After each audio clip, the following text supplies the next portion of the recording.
નમસ્કાર પ્રણામ મિત્રો, જય માતાજી, જય શ્રી કૃષ્ણ. મિત્રો, આજની વાત છેલ્લે સુધી સાંભળવા નમ્ર વિનંતી છે. તો મિત્રો, વાત શરૂ કરતા પહેલા રાધે રાધે તો લખવું જ પડશે, એટલે અમને વાત સંભળાવવામાં આનંદ મળે.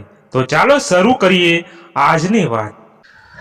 મનન પરાજપે અને એની પત્ની દીપા પરાજપે છેલ્લા 10 વર્ષથી મુંબઈ જેવું શહેર છોડી નાનકડા ગામમાં આવીને વસ્યા હતા. પરંતુ ગામમાં આવીને વસવાનું સાચું કારણ તો એમને હજી પણ સમજાયું ન હતું.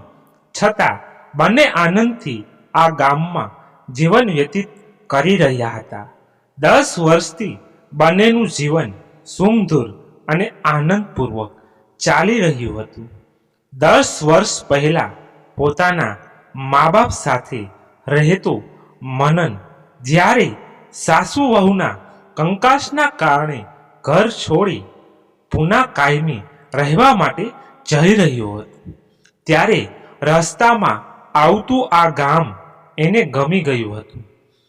તારા અને મારા મમ્મી પપ્પાને મળે અને એમને જોઈએ આપણે 10 વર્ષ થઈ ગયા. મારી ઈચ્છા એવી છે કે એકવાર આપણે જઈ એ લોકોને મળી આવીએ. મનને પોતાના બંગલાના બગીચામાં ચા પીતા પીતા પત્ની દીપાને કહ્યું હતું, તમારી માએ ધક્કો મારીને મને અને તમને ઘરમાંથી બહાર કાઢ્યા હતા, એ તમે ભૂલી ગયા? મારા ઉપર બૂમાબૂમ કરી અને મારી જિંદગી ખરાબ કરી નાખી હતી, આ પણ તમે ભૂલી ગયા? અને હવે તમે ફરીવાર પાછા તમારા માતા પિતા સાથે સંબંધ બાંધવા તૈયાર થયા છો. તમારી સારી નોકરી છોડી આપણે આ ગામમાં સ્થિર થયા છીએ. આપણે પાસે જમીન છે, બંગલો છે, સુખ સમૃદ્ધિ છે, બધું તો છે. ગામમાં 5 લોકો તમને પૂછે પણ છે. હું તો તમને તમારા મમ્મી પપ્પાને મળવા જવાની સ્પષ્ટ શબ્દોમાં ના પાડું છું. દીપાએ ગુસ્સા સાથે મનનને કહ્યું હતું, તારી વાત સાચી છે દીપા, પરંતુ હું મારા મા બાપને કઈ રીતે ભૂલી શકું? હું બસ એમને જઈ અને જોઈ આવીશ, પછી ક્યારેય પાછો એમને મળવા નહીં જાઉં. ખબર નહીં હજી સુધી એ જીવતા હશે. મનને શબ્દો અધૂરા છોડી દીધા હતા. મનનના છેલ્લા શબ્દોએ દીપાને નરમ પાડી દીધી હતી. એને પોતાને પણ એના મા બાપની યાદ આવતી હતી, પરંતુ મનને એના મા બાપ સાથે સંબંધ તોડ્યા ત્યારે મનને એને કહ્યું હતું કે તારે પણ તારા મા બાપ સાથે સંબંધ તોડવા પડશે. મનનની આવી શરતને દીપાએ સ્વીકારી લીધી હતી. દીપાને એના માતા પિતા વગર જરાય ચાલતું ન હતું. એમાં પણ ખાસ કરીને દીપા એના પિતાની લાડકવાઈ હતી. દીપાને એક મોટો ભાઈ હતો જે માતા પિતાની જોડે પ્રેમથી રહેતો હતો. એના પિયરમાં એનું જ વર્ચસ્વ ચાલતું હતું અને ઘરમાં બધા દીપાની વાત હસીને સ્વીકારતા પણ હતા. આટલો બધો પ્રેમ અને વાત્સલ્ય છોડી દીપા મા બાપથી દૂર થઈ ગઈ હતી. માત્ર ને માત્ર મનન સાથેથી શાંતિથી જીવન જીવવા અને મનનની શરતને સ્વીકારી એના સાસુ સસરાથી પણ દૂર રહેવા. દીપાએ આ સમજૂતી પણ સ્વીકારી હતી. દીપાને ઊંડા વિચારમાં સરી ગયેલી જોઈ મનને એને હલાવી હતી. દીપા એના વિચારોમાંથી બહાર પાછી વર્તમાનમાં આવી ગઈ હતી. સારું, હું પણ તારી સાથે આવું છું અને સાથે સાથે મારા મા બાપની ખબર પણ આપણે લેતા આવીએ અને હું સહી સલામત છું એવું પણ એમને કહેતા આવીએ. દીપાએ આંખમાં આંસુ સાથે મનનને કહ્યું હતું, ચાલ તો હું જ્યોતિભાઈ ફૂલેના ત્યાં જતો આવું. એ અને એમના ધર્મપત્ની આપણને પોતાના સંતાનની જેમ જ ગણે છે, માટે આ વાત એમને કહેવી જરૂરી છે. આટલું બોલી મનન ઊભો થઈ જ્યોતિભાઈના ઘર તરફ ચાલવા માંડ્યો હતો. મનન જે ગામમાં રહેતો હતો એ ગામને અડીન દરિયો હતો. 700 લોકોની આબાદી ધરાવતા આ ગામમાં દેશનો વિકાસ હજી પહોંચ્યો ન હતો. વીજળી આ ગામ સુધી હજી પહોંચી ન હતી. ઘણીવાર મનને સવાલ થતો કે આ ગામ સરકારી વિકાસ અને યોજનાઓથી વંચિત કેમ રહ્યું છે. એ પોતે અને દીપા પણ આ ગામમાં આટલા સરળતાથી રહેવા લાગ્યા અને સ્થિર થઈ ગયા એની પણ એને નવાઈ લાગતી હતી. મનન અને દીપા આ ગામમાં આવ્યા પછી શારીરિક રીતે ઘણા સ્વસ્થ થઈ ગયા હતા.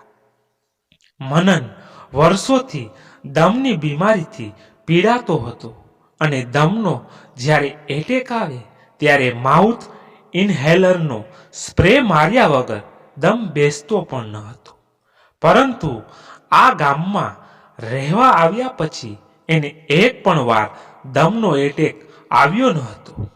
દીપા પણ પહેલા શારીરિક રીતે સાજી માંદી રહ્યા કરતી હતી, પરંતુ આ ગામના અનાજ હવા પાણી કારણે એની તબિયત પણ સરસ થઈ ગઈ હતી. આમ વિચારતો વિચારતો મનન જ્યોતિભાઈના ઘરે પહોંચ્યું હતું. મનનને જોતા જ જ્યોતિભાઈ ખુશ થઈ ગયા હતા અને એમણે પત્ની સાવિત્રીને બૂમ પાડી હતી. જ્યોતિભાઈની સાથે મોહનરાય પણ એ ગામના ઉપસરપંચ હતા. એ પણ બેઠા હતા. જ્યોતિભાઈ વર્ષોથી સર્વાનુમતે સરપંચની પદવી સંભાળી રહ્યા હતા. મનન, આવો બેસ. હું હમણાં મોહનભાઈને એ જ કહેતો હતો કે મારું નામ અને મારી પત્નીનું નામ મહાન સમાજ સુધારક જ્યોતિબા ફૂલે અને સાવિત્રીબાઈ ફૂલેના નામ ઉપર છે, પરંતુ એમના જેવું મહાન કામ અમે કરી શક્યા નથી. તું આવ્યો ત્યારે અમે આ વાત ઉપર જ હસતા હતા. જ્યોતિભાઈએ મનનને બેસવાનું કહેતા કહ્યું હતું, એમ તો જોવા જઈએ તો મોહનભાઈનું નામ પણ મોહનરાય છે, મહાન સમાજ સુધારક રાજા રામ મોહનરાયના નામ પર. એમણે પણ ક્યાં કશું મહાન કામ કર્યું છે. મનને ટાપસી પુરાવતા કહ્યું હતું. મનન જ્યારે આ વાત કરી રહ્યો હતો ત્યારે સાવિત્રીબેન જ્યોતિભાઈની જોડે આવીને બેસી ગયા હતા અને મનનની વાત સાંભળી એ પણ હસી પડ્યા હતા. જ્યોતિભાઈ, એક વાત આપને કહેવા માટે આવ્યો છું. હું અને મારી પત્ની દીપા મારા અને એના માતા પિતાને મળવા મુંબઈ જવાની ઈચ્છા ધરાવીએ છીએ. તમે અમારા માતા પિતા સમાન છો, માટે તમારી રજા લેવાની અને તમને આ વાત જણાવવી મને યોગ્ય લાગતા તમને કહેવા આવ્યો છું. મનને જ્યોતિભાઈ સામે જોઈ કહ્યું હતું. જ્યોતિભાઈ થોડી વાર માટે ચૂપ રહ્યા. એમણે એકવાર મોહનરાય સામે જોયું. હા ભાઈ, તમારી ઈચ્છા હોય તો તમે જતા આવો. તમારા મનને શાંતિ થઈ જશે. જિંદગીનો આ ખેલ પણ અજીબ છે. આ ખેલને દરેકે પોતપોતાની રીતે સમજવાનું અને સહન કરવાનું હોય છે. જેવી તમારી ઈચ્છા. સુખેથી જાઓ. આટલું બોલી જ્યોતિભાઈ ઊભા થઈ એના માથા પર હાથ મૂકી આશીર્વાદ આપતા કહ્યું હતું. મનન ગામમાં થોડું નાનું મોટું કામ પતાવી અને પાછો ઘરે આવ્યો ત્યારે દીપાએ રસોઈ બનાવી દીધી હતી. બંને જણે ભોજન કરી ઘરની બહાર લગાવેલા હિંચકા ઉપર બેઠા હતા. દીપાએ સુડીથી સોપારીના ટુકડા કરી મનનના હાથમાં મૂક્યા હતા. મનન, મારા પપ્પા મમ્મી મને મળશે તો મને મળીને કેટલા ખુશ થશે. તું પણ કેટલો ખુશ છે એ પણ એમને જણાવજે, જેથી એમના મનને નિરાશ થાય. ઘણીવાર હું વિચારું છું કે આપણે 10 વર્ષ આપણા સગા વહાલા સાથે જે સંબંધો કાપી નાખ્યા એ આપણે બરાબર કર્યું છે. લગ્નને 20 વર્ષ થયા પણ હજી સુધી હું મા બનવાનું સૌભાગ્ય મેળવી શકી નથી. ગયા જન્મમાં મેં કોઈ પાપ તો ચોક્કસ કર્યા હશે નહીં. દિયા મનને સામે જોઈ બોલી હતી, ના દીપા, તું બહુ સારી છે. કદાચ ગયા જન્મમાં મારા જ કોઈ પાપ હશે જે આપણને નડી રહ્યા છે. તારો કોઈ વાંક નથી. તે તો ધર્મપત્ની તરીકે આટલા વર્ષોમાં મને બધી જ રીતે સહયોગ આપ્યો છે. કદાચ ઈશ્વરે આપણા નસીબમાં નિસંતાન રહેવાનું જ લખ્યું હશે.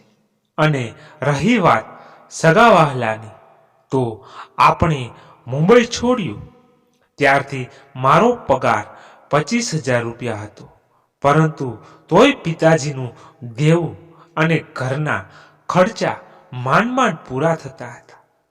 મમ્મી પણ મને રોજ કહેતી હતી કે હું વધારે કમાઈ શકતો નથી, પરંતુ દેવાના ડુંગરો નીચે તમે બેઠા હોય તો પછી ગમે તેટલું કમાઈએ તો પણ ઓછું જ લાગે ને.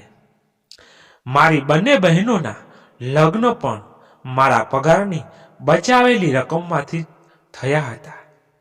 અને સગા વહાલાઓ પણ પૈસાના જ સગા હતા. માટે 10 વર્ષથી સગા વહાલાઓથી દૂર છે એનું મને દુઃખ નથી. બસ એકવાર મમ્મી પપ્પાને જોઈ આવું એટલે મારા મનની ઈચ્છાને હું રોકી શકતો નથી.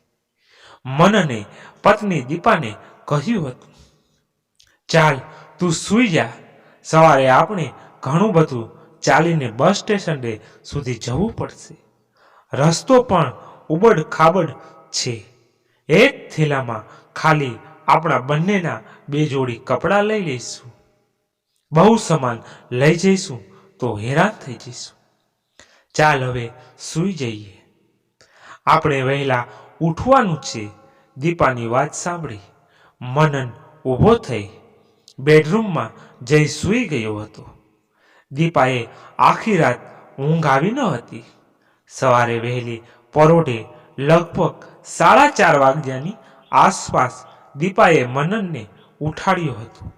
દીપા અને મનન ફટાફટ તૈયાર થઈ અને બસ સ્ટેશન તરફ ચાલી નીકળ્યા હતા. રસ્તામાં જતા જતા અનેક વિચારો એના મનના વૃંદાવનમાં 10 વર્ષ પછી ઉમટી આવ્યા હતા. મારા જેવો ભણેલો ગણેલો માણસ 10 વર્ષથી આવા પછાત ગામની અંદર પોતાનું જીવન વ્યતીત કરી રહ્યો છે. ચારે બાજુથી અવકિસ્સિત આ ગામ મને અને દીપાને સરળતાથી ગમી ગયું એની નવાઈ હજી લાગી રહી હતી. તેઓ આ ગામડાના જીવનને ગળે વળગાડીને હૃદયમાં આનંદ જીવન જીવી રહ્યા હતા. એ વાતનો એણે આનંદ કરવો કે અકળામણ અનુભવવી એ નક્કી કરી શક્યો ન હતો. ચાલતા ચાલતા એ બંને બસ સ્ટેશન પર પહોંચ્યા હતા. બસ મુંબઈ તરફ જઈ રહી હતી. બંને જણા બસમાં ચઢ્યા અને ખાલી સીટમાં બેસી ગયા હતા. બંનેની ઊંઘ પૂરી નહીં થવાના કારણે અને ચાલીને બસ સ્ટેશન સુધી આવવાના કારણે મનન અને દીપા થાકી ગયા હતા. જ્યારે બંનેએ આંખ ખોલી ત્યારે મુંબઈ આવી ગયું હતું. બધા પેસેન્જર ઉતરી રહ્યા હતા. મનન અને દીપા પણ એમનો થેલો લઈ નીચે ઉતરી ગયા હતા. ઉતર્યા પછી મનનને યાદ આવ્યું કે ટિકિટ લેવાનું તો રહી ગયું હતું, પરંતુ બસ પેસેન્જરને ઉતારી નીકળી ગઈ હતી. એણે વિચાર્યું કે વળતી વખતે જવા આવવાની ટિકિટ લઈ લઈશ. મનન અને દીપા જે જગ્યાએ ઉતર્યા હતા ત્યાંથી એમનું ઘર 15 મિનિટના અંતરે હતું. દીપાને પહેલા વિચાર આવ્યો કે રિક્ષા લઈ લઈએ, પરંતુ મનને ના પાડી. એને ચાલતા ચાલતા ઘરે પહોંચવું હતું, જેથી જે વિસ્તારમાં એ રહ્યો હતો, મોટો થયો હતો, એને એ બરાબર રીતે જોઈ શકે. એ અને દીપા એમનું ઘર જે બિલ્ડિંગમાં હતું એ બિલ્ડિંગ પાસે આવ્યા હતા. બિલ્ડિંગ ઉપર શાંતિ નિવાસ નવા અક્ષરોમાં લખેલું હતું. જ્યારે એ અહીંયા રહેતા હતા ત્યારે શાંતિ નિવાસનો તી તૂટી ગયો હતો, પરંતુ નવા અક્ષર અને બિલ્ડિંગને કરાવેલો નવો કલર એના કારણે બિલ્ડિંગ સુંદર લાગતું હતું. મનન અને દીપા ચડીને દાદરા પાસે પહોંચ્યા હતા. પહેલા માળ ઉપર જ મનનનું ઘર હતું. દાદરા ચડી મનન અને દીપા ઘર પાસે પહોંચ્યા ત્યારે ઘરનો દરવાજો ખુલ્લો હતો. મનનની આંખો એક વૃદ્ધ થઈ ગયેલી સ્ત્રી પર પડી. મનનને બરાબર ધારીને જોયું. એ સ્ત્રી એની મમ્મી હતી. એમની સામે એક સોફા ઉપર મનનના પિતા બેઠા હતા. એ પણ ઘણા વૃદ્ધ દેખાઈ રહ્યા હતા. મનન દોડતો જઈ એની મમ્મીને ભેટી પડ્યો, પરંતુ મનનના હાથમાં એની મમ્મીનું શરીર આવતું ન હતું. મનન પોતાના બંને હાથ હવામાં વીંધતો હતો એની મમ્મીને ભેટવા માટે, પરંતુ એના હાથનો સ્પર્શ એના મમ્મીને થતો ન હતો કે એનો અવાજ પણ એના મમ્મીને સંભળાતો ન હતો. આ દ્રશ્ય જોઈ દીપા દરવાજામાં જ ફસડાઈ પડી હતી. મનન આભો અને આશ્ચર્યચકિત થઈ સ્થિર ઊભો રહી ગયો હતો. એને કશું સમજાતું ન હતું કે આ શું થઈ રહ્યું છે. એણે દીપા સામે જોયું. દીપા તો દરવાજામાં ગુપસુમ થઈ બેસી ગઈ હતી.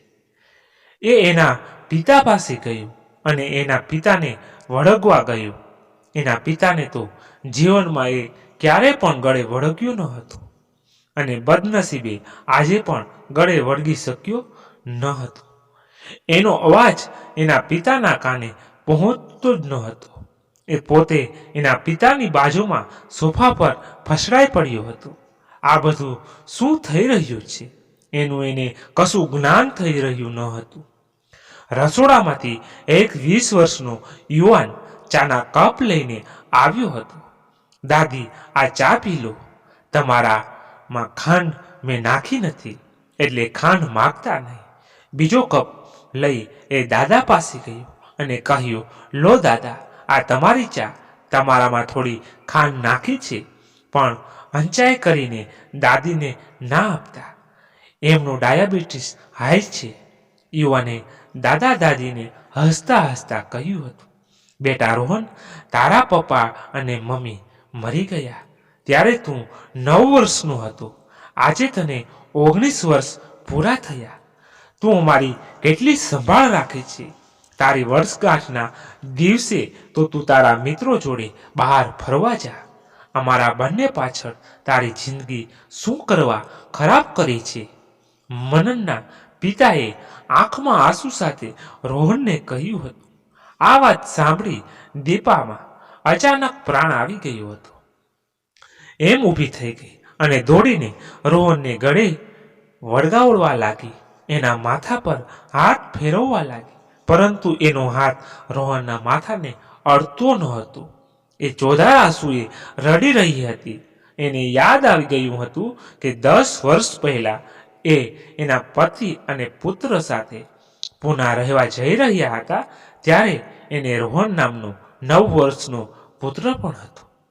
મનનના પિતાની વાત સાંભળી મનનની મમ્મી ચોધાર આંસુએ રડવા લાગી હતી. રોહન તરત દાદી પાસે ગયું અને એમના આંસુ લૂછવા માંડ્યો હતો.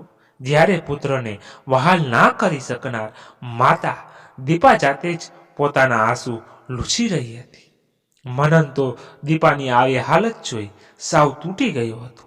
સોફામાં બેઠો બેઠો એ પણ રડતો રડતો દીપાની નાજુક હાલતને જોઈ રહ્યો હતો. મનનની માં ધ્રુસકે ને ધ્રુસકે રડી રહી હતી, પરંતુ એની માના આંસુ લૂસી શકે એવા એના સંજોગો ન હતા. દાદી, તમે શું કરવા રડો છો?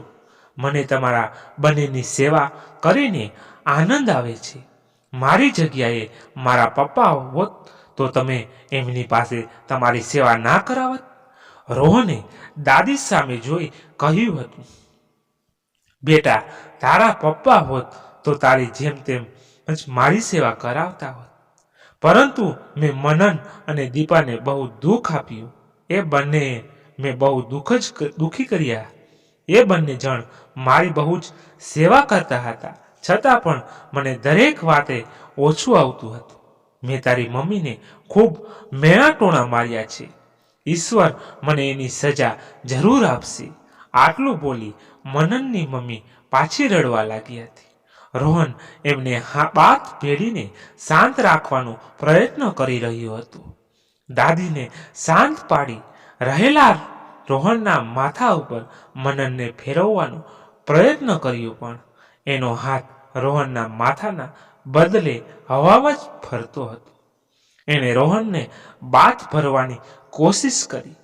પોતે નિસંતાન નથી એનો આનંદ પણ હતો, અને હવે એ અને દીપા મૃત્યુ પામ્યા છે એનું ભાન પણ એને પડી ગયું હતું.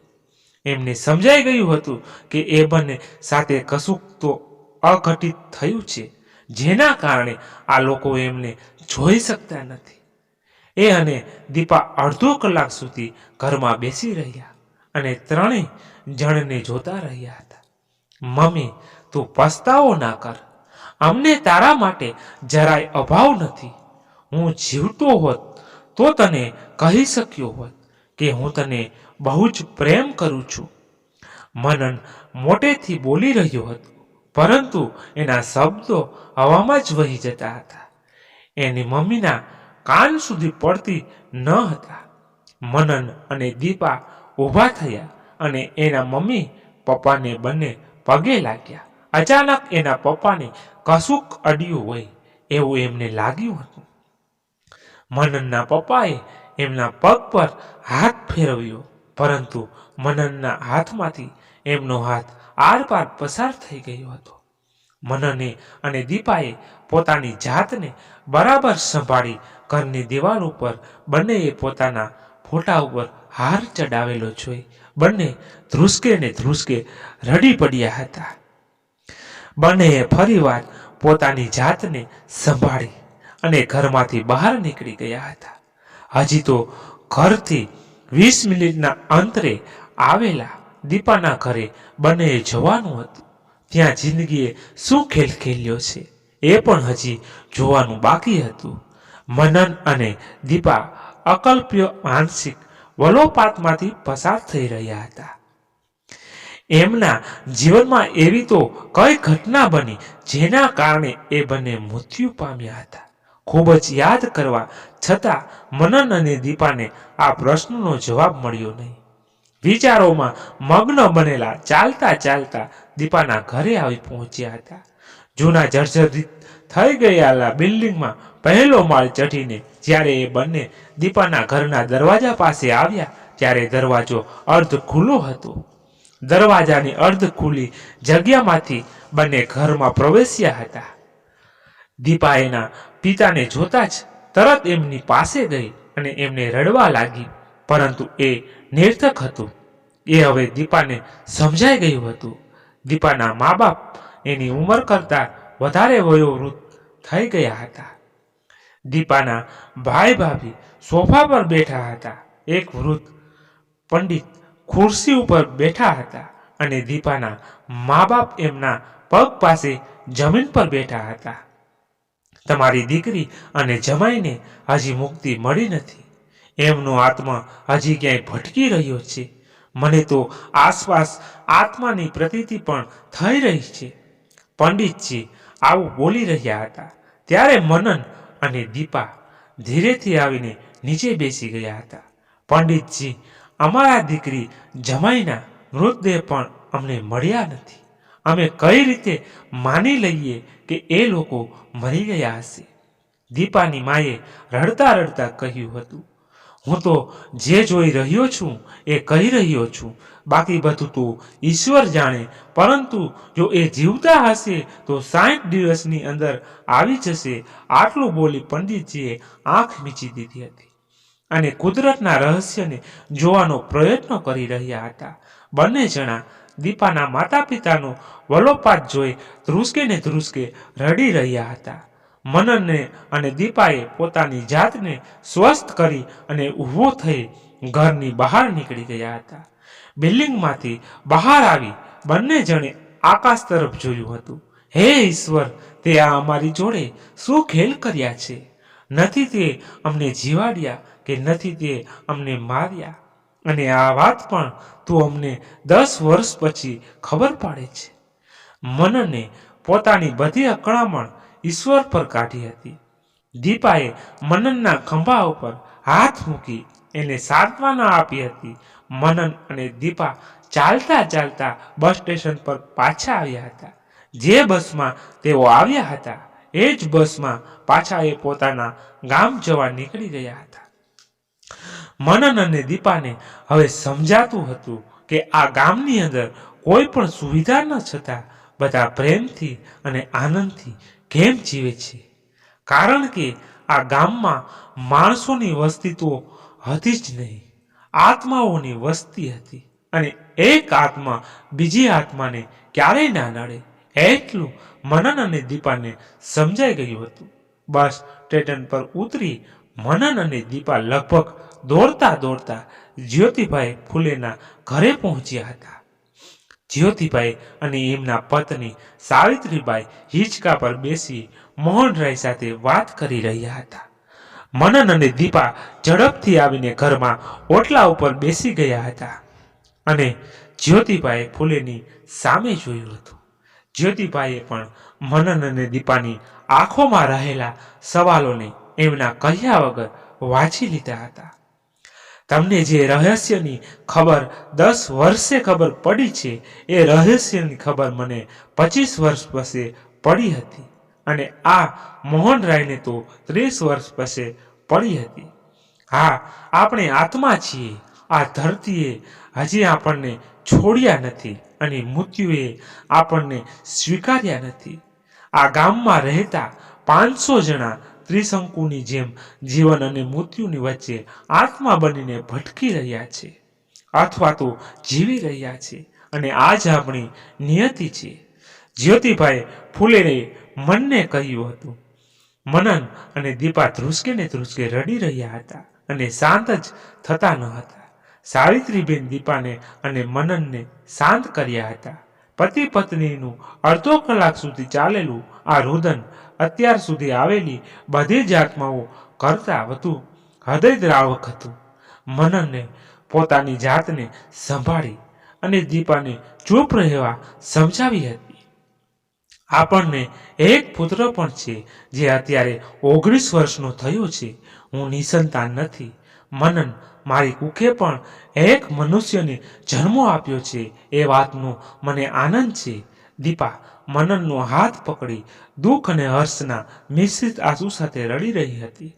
જ્યોતિભાઈ, કોઈ એવો માર્ગ નથી કે જેનાથી આણે ફરી અમારું જીવન પ્રાપ્ત કરી શકીએ? તમે તો જ્ઞાની છો અને વર્ષોથી તમે આ ગામમાં રહી જીવન અને મૃત્યુના રહસ્યને ઉકેલ્યું છે અને સમજ્યું છે. મનને 2 હાથે આજીજી કરતા કહ્યું હતું. મનનની આજીજી જોઈ જ્યોતિભાઈએ મોહનરાય સામે જોયું હતું, પરંતુ મોહનરાયે તરત જ એમના પગ પકડી લીધા હતા. ના જ્યોતિભાઈ, આવું ના કરો. તમારી મુક્તિને હવે 1 જ વર્ષ રહ્યું છે. તમારી જ્ઞાન અને શક્તિઓ જે આ ધરતીલોક પર 100 વર્ષમાં મેળવી છે એ શક્તિઓના પ્રતાપે કુદરતે તમને મોક્ષ પણ આપવો પડશે, અને જો તમે આમ કરશો તો બીજા 100 વર્ષ અહીંયા પસાર કરવા પડશે. માટે ભૂલથી પણ આ ભૂલ ના કરો. મોહનરાય જ્યોતિભાઈના પગ પકડી રડતા રડતા કહી રહ્યા હતા. જ્યોતિભાઈએ મોહનરાયને પોતાના પગ પાસેથી ઊભા કર્યા હતા. મનન અને દીપા તો આ બધું દ્રશ્ય જોઈ નવાઈ પામી રહ્યા હતા. મોહનરાય, મારે અને સાવિત્રીને તો કોઈ સંતાન ન હતું, પરંતુ મેં મનન અને દીપાને મારા સંતાનની જેમ જ સમજ્યા છે. મારા 100 વર્ષની શક્તિઓ જો એમના કામમાં આવી શકતી હોય તો અને તેઓ એમના સંતાનને મળી શકે એવા સંજોગો ઊભા થઈ શકતા હોય તો એમને એ આનંદ આપી બીજા 100 વર્ષ હું ગામમાં જ પસાર કરવા તૈયાર છું. તારે પણ હવે એક જ વર્ષ મુક્તિના સમયમાં બાકી રહ્યું છે. તું પણ મુક્તિ પામી અને તારા જીવનને આગળ વધાર. પણ મારો આત્મા મને એવો આદેશ આપી રહ્યો છે કે આ છોકરાને હું એના પરિવાર સુધી પહોંચાડી દઉં. જો એને સંતાન ના હોય તો હું આવું કદાપી ના કરત. જ્યોતિભાઈએ મોહનરાય સામે જોઈ કહ્યું હતું. ત્યારબાદ તેઓ મનન તરફ ફર્યા હતા. કાલે વહેલી સવારે તું અને દીપા અહીં આવી જજો. બાકીની આખી વાત હું તને કાલે સમજાવીશ. તું અત્યારે તારા ઘરે જા. જ્યોતિભાઈએ આદેશના સ્વરમાં કહ્યું હતું. દીપા અને મનન પોતાના ઘર તરફ જવા નીકળી ગયા હતા. દીપા આખા રસ્તે એમના પુત્ર વિશે વિચાર કરી રહી હતી. દીપાની અસહ્ય વેદના અને પીડા જોઈ મનને એની વેદના દીપાના પ્રમાણમાં ખૂબ ઓછી અનુભવવા લાગી હતી. દીપા આપણે પુત્ર મોહમાં આવીને જ્યોતિભાઈ જેવા મહાન આત્માને મોક્ષ સુધી પહોંચવાડવાને બદલે આપણે સુખના સમાધાન માટે 100 વર્ષની બીજી જેલ આપી રહ્યા છીએ. એ આપણને એમના સંતાનની જેમ ગણે છે અને આપણે એમના પ્રેમ અને લાગણીનો દુરુપયોગ કરી એમની આત્માની મુક્તિના રસ્તામાં બંધક બની રહ્યા છીએ. આપણે આપણા પુત્ર મોહનો ત્યાગ કરી એમને આ ધર્મ સંકટમાંથી મુક્ત કરી દેવા જોઈએ. મનને દીપાને સમજાવતા કહ્યું હતું. દીપા રડવા લાગી હતી. દીપાના વલોપાત અને આંસુઓથી રાત જાણે રડી રહી હતી એવું મનનને ભાસતું હતું. આખી રાત દીપા આંસુઓ સારતી રહી હતી, જાણે કેટલાય જન્મનું રડવાનું એનું બાકી ના હોય. બીજા દિવસે સવારે દીપા અને મનન વહેલી સવારે જ્યોતિભાઈના ઘરે પહોંચ્યા હતા. જ્યોતિભાઈ, સાવિત્રીબાઈ અને મોહનરાય એ બંનેની રાહ જોઈ રહ્યા હતા. મનન અને દીપા એ ત્રણેયને પગે લાગ્યા હતા. જ્યોતિભાઈ, તમે અને સાવિત્રીબાઈ અમારા માતા પિતા સમાન છો. અમારે અમારા પુત્ર મોહના કારણે તમારા મોક્ષના રસ્તામાં આડા આવીને અમારા પાપને વધારવું નથી. તમારા જેવા જ્ઞાની અને દિવ્ય પુરુષની છત્રછાયામાં તમે જ્યાં સુધી આ ગામમાં છો ત્યાં સુધી અને તમે જ્યારે મોક્ષ તરફ જશો ત્યારે તમારું સ્મરણ કરી અમે અમારું આ જીવન પણ પૂર્ણ કરીશું. દીપાએ જ્યોતિભાઈના પગમાં ફૂલ મૂકતા કહ્યું હતું. તમારા બંનેનો આ પ્રેમ અને લાગણી હું અને સાવિત્રી તમારી આંખોમાં અને વર્તમાનમાં કાયમ જોતા રહ્યા છીએ. પરંતુ ઈશ્વરે કદાચ મારો મોક્ષ 100 વર્ષ પછી જ નિર્ધારિત કર્યો હશે. માટે જ ઈશ્વરે જ મને તમને મદદ કરવાની પ્રેરણા આપી છે. હું વહેલી પરોઢે આ સંકલ્પ કરી ચૂક્યો છું. માટે હવે હું પાછો નહીં ફરી શકું. મારે તમને બંનેને ફરી જીવતા કરવા પડશે. જ્યોતિભાઈએ બંનેના માથા પર હાથ મૂકી કહ્યું હતું. હું પણ તમારી સાથે જ આવીશ. તમારા વગર તો મને મોક્ષ પણ મંજૂર નથી અને આ ગામમાં એકલા 100 વર્ષ તમને તો ના જ રહેવા દઉં. સાવિત્રીબાઈએ પતિને હસતા હસતા કહ્યું. જ્યોતિબાઈએ હકારમાં માથું હલાવી સંમતિ આપી હતી. હું પણ તમારી જોડે જ આવીશ. મોહનરાય પણ બોલ્યા હતા. મોહન, તું જીદ ના કર. તારે મુક્તિને હવે 1 વર્ષ બાકી છે. તું ફરીવાર 100 વર્ષના ચક્રવ્યૂહમાં ના ફસાય. જ્યોતિબાઈએ મોહનરાયને રોકતા કહ્યું હતું. મિત્ર વગરનું જીવન મારા માટે નકામું છે. મને મોક્ષ તો નહીં મળે, પરંતુ જ્યાં સુધી ધરતી પર છું ત્યાં સુધી તારા જેવા જ્ઞાની મિત્રની છત્રછાયામાં રહું એનાથી મોટું મારા માટે બીજું કોઈ પુણ્ય નથી. તારા જેવા મિત્ર માટે તો 1000 વર્ષ પણ આત્મા બનીને રહેવા માટે હું તૈયાર છું. મોહનરાયે આંખમાં આંસુ સાથે મિત્રને ભેટતા કહ્યું હતું. જ્યોતિભાઈએ મોહનની જીદને તીવ્રતા જોઈ એને રોક્યો નહીં. મનન અને દીપા, મારી બંને હથેળી ઉપર તમારા બંનેની હથેળી મૂકી દો. સાવિત્રી, તું અને મોહન એ બંનેના હાથ ઉપર તમારા બંનેનો હાથ મૂકી દો. ચારેય જણે જ્યોતિભાઈએ આપેલી સૂચના પ્રમાણે કર્યું હતું. ત્યારબાદ જ્યોતિ ફૂલેએ મનના મંત્ર બોલ્યો હતો અને 5 મિનિટમાં તો તેઓ એક આશ્રમના ચોગાનમાં આવીને ઊભા રહ્યા હતા. અરે, આ તો એ આશ્રમ છે જેમાં અમે રાત્રે પૂજા કરવા માટે રોકાયા હતા. અમે પૂનાથી અહીંયા આવ્યા હતા. અહીંયા રહેતા અઘોરી બાબા ખૂબ જ્ઞાની છે એવું સાંભળી અમે આશ્રમમાં પૂજા અને હવન માટે અહીં આવ્યા હતા. આશ્રમમાં આવતા જ મનનને યાદ આવી ગયું હતું. જ્યોતિભાઈએ આકાશ તરફ જોયું અને ચારેય જણને પોતાની પાછળ પાછળ આવવા કહ્યું હતું.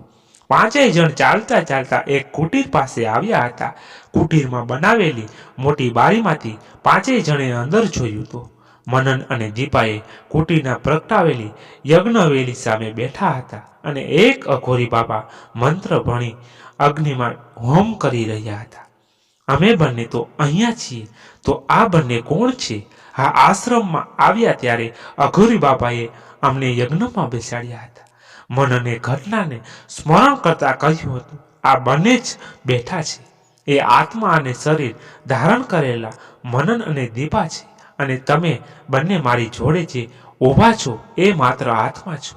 આત્મા અને શરીર બંને અલગ હોય, પરંતુ હું તમને મારી દિવ્ય શક્તિઓથી તમને ભૂતકાળમાં 10 વર્ષ પહેલાના એ સમયમાં લાવ્યો છું જ્યાં તમને આ અઘોરી બાપાએ ઝેર આપી તમારી બલી આપી દીધી હતી.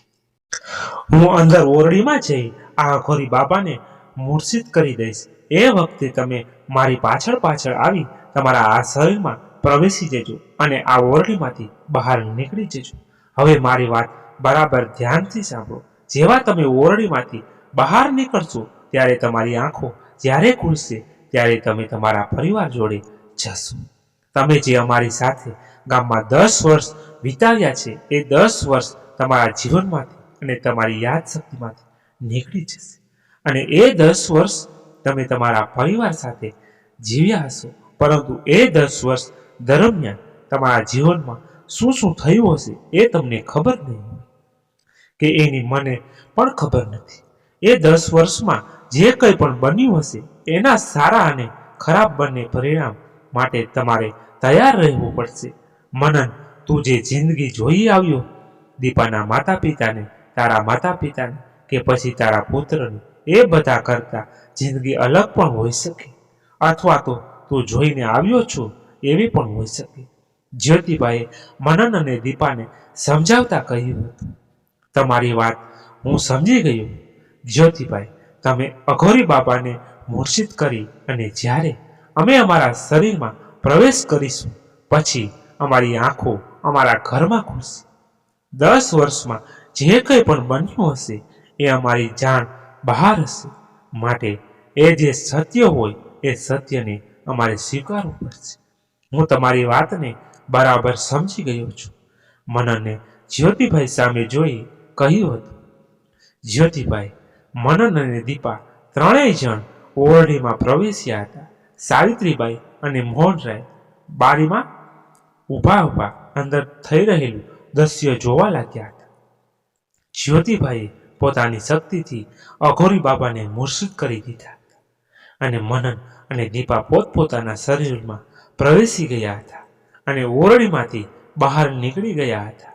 મનન અને દીપાએ જ્યારે આંખ ખોલી ત્યારે તેઓ કોઈ બેડરૂમમાં હતા. મનને ઊભા થઈ અને બેડરૂમનો દરવાજો ખોલ્યો હતો.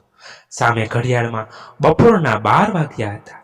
બહાર ડ્રોઈંગ રૂમમાં સોફા પર એક યુવાન સૂતો હતો. દીપા દોડી અને એને વળગી પડી હતી. રોહનીની મમ્મીને આ રીતે વળગેલી જોઈ આશ્ચર્યચકિત થઈ ગયો હતો. મમ્મી, આનો મતલબ એવો થયો કે તું દાદા દાદીને અહીં પુના લાવવા માટે તૈયાર થઈ ગઈ છો. આજે 10 દિવસ પછી તે મને ગળે લગાડ્યો હશે.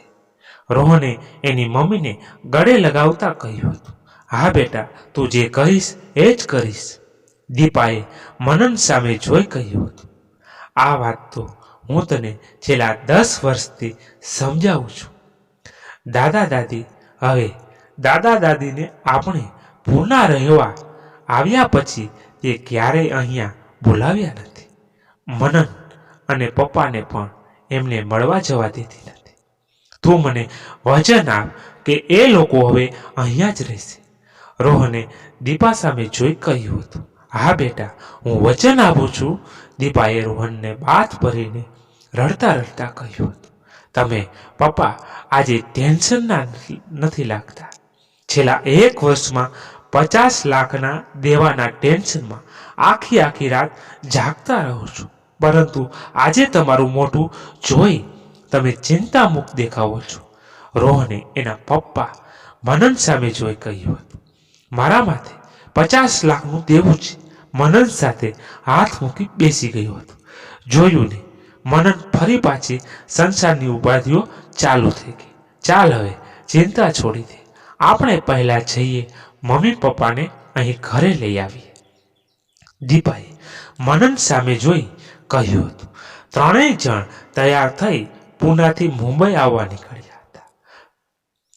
સંપૂર્ણ સાંભળનાર મિત્રો, જીવન મૃત્યુ આ ધારાવાહિક આપને કેવી લાગી એ આપના પ્રતિભાવથી જરૂર જણાવશો.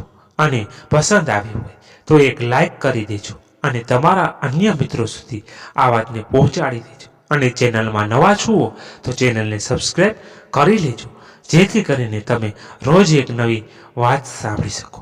ધન્યવાદ. ફરી મળીએ એક નવી વાત સાથે. ત્યાં સુધી બધા મસ્ત રહો, તંદુરસ્ત રહો. જય માતાજી, જય દ્વારકાધીશ. હર હર મહાદેવ મહાદેવ મહાદેવ. જય શ્રી રામ.